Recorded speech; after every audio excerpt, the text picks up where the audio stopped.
सभी को राधे राधे, जय श्रीमन नारायण। आपके अपने YouTube चैनल प्रेम भक्ति में आपका फिर से एक बार स्वागत है। और कैसे हैं आप लोग, कमेंट करके ज़रूर बताएं। आशा करती हूँ कि भगवान हरि की कृपा आप सभी पर बनी रहे, आप सभी स्वस्थ हो, अच्छे हो। इसी के साथ आज हम सुनेंगे माघ पूर्णिमा व्रत की कथा। तो आइए मन में श्री हरि और माँ लक्ष्मी का ध्यान करते हुए कथा को सुनते हैं। किसी नगर में एक ब्राह्मण रहता था जिसका नाम धनेश्वर था। उसकी पत्नी का नाम रूपवती था। वह पतिव्रता नारी थी। सिर्फ उसे एक बात का ही दुख था कि उसकी संतान नहीं थी। यही कारण था कि दोनों बहुत चिंतित रहते थे। एक बार उस नगर में एक महात्मा आए। वह उस नगर में सभी से दान लेते थे, परंतु धनेश्वर की पत्नी ने जब दान दिया तो उसे लेने से मना कर दिया। एक दिन धनेश्वर ने उस महात्मा के पास जाकर पूछा, हे महात्मा, आप सभी से तो दान लेते हैं, परंतु मुझसे और मेरी पत्नी से का दान स्वीकार नहीं करते। ऐसा क्यों? क्या भूल हो गई हमसे? तो ब्राह्मण दंपत्ति आपसे क्षमा याचना करते हैं। महात्मा बोले, हे प्रिय, तुम तो बहुत ही विनम्र और हमेशा आदर सत्कार करने वाले हो। तुमसे कोई भूल कदापि हो ही नहीं सकती। महात्मा की बात सुनकर धनेश्वर हाथ जोड़कर बोले कि हे मुनिवर, फिर आखिर क्या है जिसके कारण आप हमारा दिया हुआ दान आप स्वीकार नहीं करते? इस पर महात्मा बोले कि हे विप्रिय, तुम्हारी कोई संतान नहीं है और जो दंपत्ति निसंतान होते हैं उनके हाथ से भिक्षा लेना अधम या पापी के हाथ से भिक्षा ग्रहण करने के समान है।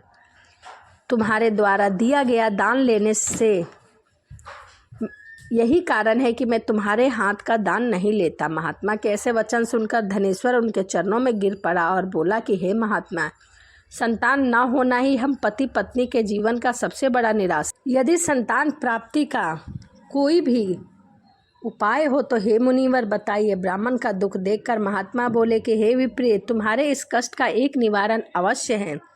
तुम 16 दिनों तक श्रद्धापूर्वक माता काली की पूजा करो। माँ प्रसन्न होंगी और तुम्हें अवश्य वरदान देगी और तुम्हें पुत्र रत्न की प्राप्ति होगी। इतना सुनकर धनेश्वर बहुत खुश हुआ। उसने कृतज्ञ पूर्वक महात्मा का आभार प्रकट किया और घर आकर पत्नी को सारी बात बताई।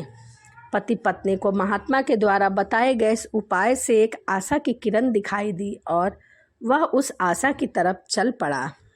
ब्राह्मण ने पूरे 16 दिन तक माता काली की पूजा की, उपासना की और माता को प्रसन्न किया और उसकी विनती स्वीकार हुई। तभी माता बोली कि धनेश्वर, तुम निराश मत हो, मैं तुझे संतान सुख अवश्य दूंगी, परंतु वह 16 साल की अल्पवायु में ही तेरे पुत्र की मृत्यु हो जाएगी। माता काली ने कहा, यदि तुम पति पत्नी विधि पूर्वक 32 पूर्णमासी का व्रत करोगे तो तुम्हारी संतान दीर्घायु हो जाएगी। प्रातःकाल जब राजा उठे तो उन्हें यह आम का एक वृक्ष दिखाई देगा। उस पेड़ में एक फल होगा जिसे तुम तोड़कर ले जाकर अपनी पत्नी को खिला देना। शिव जी की कृपा से तुम्हारी पत्नी गर्भवती हो जाएगी। इतना कहकर माता वहाँ से अंतराध हो गई। प्रातःकाल जब धनेश्वर उठा तो उसे एक आम का वृक्ष दिखाई दिया जिस पर बहुत ही सुंदर फल लगे थे। वो काली माँ के कहे के अनुसार फल तोड़ने के लिए वृक्ष पर चढ़ने लगा। उसने कई बार प्रयास किए लेकिन फिर भी फल तोड़ने में असफल रहा। तभी उसने विघ्नहर्ता गणेश भगवान को सुमिरन किया और गणपति की कृपा से इस बार वो वृक्ष पर चढ़कर फल तोड़ लाया। धनेश्वर ने अपनी पत्नी को वह फल दिया जिसे खाकर वह कुछ समय बाद ही गर्भवती हो गई। माता काली के निर्देश के अनुसार हर पूर्णिमा पर दिया जलाते रहे। कुछ दिन बाद भगवान शिव की कृपा से उस ब्राह्मण की पत्नी को एक सुंदर बेटा हुआ जिसका नाम उन्होंने देवी दास रखा। जब पुत्र 16 वर्ष का हुआ तो माता पिता को चिंता होने लगे कि इस वर्ष उसकी मृत्यु निश्चित है। दंपत्ति ने देवीदास के मामा को बुलाया और कहा कि तुम देवीदास को विद्या अध्ययन के लिए काशी लेकर जाओ और 1 वर्ष बाद वापस लेकर आना। दंपत्ति पूरी आस्था के साथ पूर्णमासी का व्रत कर पुत्र के दीर्घायु होने की कामना करने लगा। इधर काशी प्रस्थान के बाद मामा भांजे एक गांव से गुजर रहे थे। वहां एक कन्या का विवाह हो रहा था, परंतु विवाह होने से पूर्व उसका वर अंधा हो गया। तभी वर के पिता ने देवीदास को देखा और मामा से कहा कि तुम अपना भांजा हमें कुछ क्षण के लिए दे दो, जिससे इनका विवाह संपन्न हो जाए, इसके बाद ले जाना। यह सुनकर मामा ने कहा, यदि मेरा भांजा यह विवाह करेगा तो कन्यादान में जितना भी धन मिलेगा वह आप हमें दोगे। वर के पिता ने इस बात को स्वीकार कर ली और देवीदास के साथ उस कन्या का विवाह संपन्न हुआ। इसके पश्चात देवीदास की पत्नी के साथ भोजन करने बैठा, लेकिन उसने उस थाल को हाथ नहीं लगाया। यह देखकर पत्नी बोली, स्वामी आप भोजन क्यों नहीं कर रहे हैं? आपके चेहरे पर कैसी उदासी है? तभी देवीदास ने सारी बात बता दी। यह सुनकर कन्या बोली, स्वामी मैंने अग्नि को साक्षी मानकर आपके साथ ही साथ फेरे लिए हैं। अब मैं आपके अलावा किसी और को पत्नी रूप में स्वीकार नहीं करूंगी। पत्नी की बात सुनकर देवीदास ने कहा, ऐसा मत कहो, मैं अल्प आयु हूँ। कुछ ही दिनों में मैं 16 वर्ष का हो जाऊंगा और मेरी मृत्यु निश्चित है। लेकिन पत्नी ने कहा, जो भी उसके भाग्य में लिखा है वह उसे स्वीकार करती है। देवीदास को बहुत कहने पर भी जब वह नहीं मानी तो देवीदास ने उसे एक अंगूठी दी और कहा कि मैं विद्या अध्ययन करने काशी जा रहा हूँ, लेकिन तुम मेरे जीवन मरण के बारे में जानने के लिए एक पुष्प वाटिका तैयार करो। उसमें भली भांति अलग अलग रंगों के पुष्प लगाओ और उन्हें जल से सींचती रहो। यदि वाटिका हरी भरी रहे, पुष्प खिले रहे तो समझना कि मैं जीवित हूँ, और जब वाटिका सूख जाए तो मान लेना कि मेरी मृत्यु निश्चित है और हो चुकी है। इतना कहकर देवीदास काशी चला गया।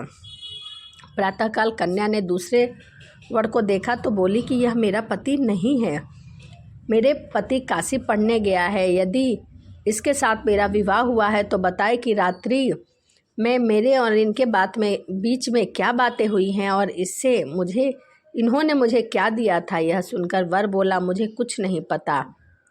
और पिता और पुत्र दोनों लज्जित हुए। उधर एक दिन प्रातःकाल एक सर्प देवीदास को डसने के लिए आया, लेकिन उसके माता पिता द्वारा किए गए पुण्य और पूर्णिमा व्रत के प्रभाव के कारण वह उसे डस नहीं सका। इसके पश्चात काल स्वयं वहां आए और उसके शरीर से प्राण निकलने लगे। देवीदास मूर्छित होकर गिर पड़ा। तभी वहां माता पार्वती और भगवान शिव आए। देवीदास को मूर्छित देखकर देवी पार्वती बोली कि हे स्वामी, देवीदास की माता ने 32 पूर्णमासी का व्रत रखा, इसके फलस्वरूप कृपा आप इसे जीवन दान दे। माता पार्वती की बात सुनकर भगवान शिव ने देवीदास को पुनः जीवित कर दिया और उन्हें जीवन दान दिया। इधर देवीदास की पत्नी ने देखा कि पुष्प वाटिका में एक भी पुष्प नहीं रहा। वह जान गई कि उसके पति की मृत्यु हो चुकी है और वह चिल्ला चिल्लाकर रोने लगी।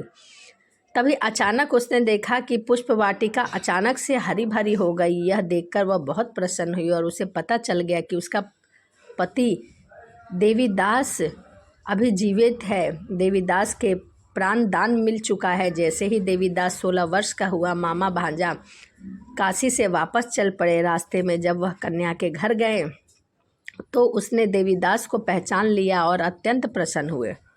धनेश्वर और उसकी पत्नी भी पुत्र को जीवित पाकर हर्ष से भर गए। तो यह माघ पूर्णमासी व्रत की कथा थी। वीडियो आपको कैसी लगी कमेंट करके ज़रूर बताएं। जो स्त्रियां श्रद्धापूर्वक पूर्णमासी का व्रत रखती हैं, कथा सुनती है, उन्हें संतान का सुख मिलता है, संकट से मुक्ति मिलती है और उनकी समस्त मनोकामनाएं पूर्ण हो जाती है। जो कथा को सुनता है, दूसरों को सुनाता है और हुंकार भरता है, उसकी भी सभी मनोकामनाएं पूर्ण होती हैं। तो यह माघ मास की पूर्णमासी की कथा थी।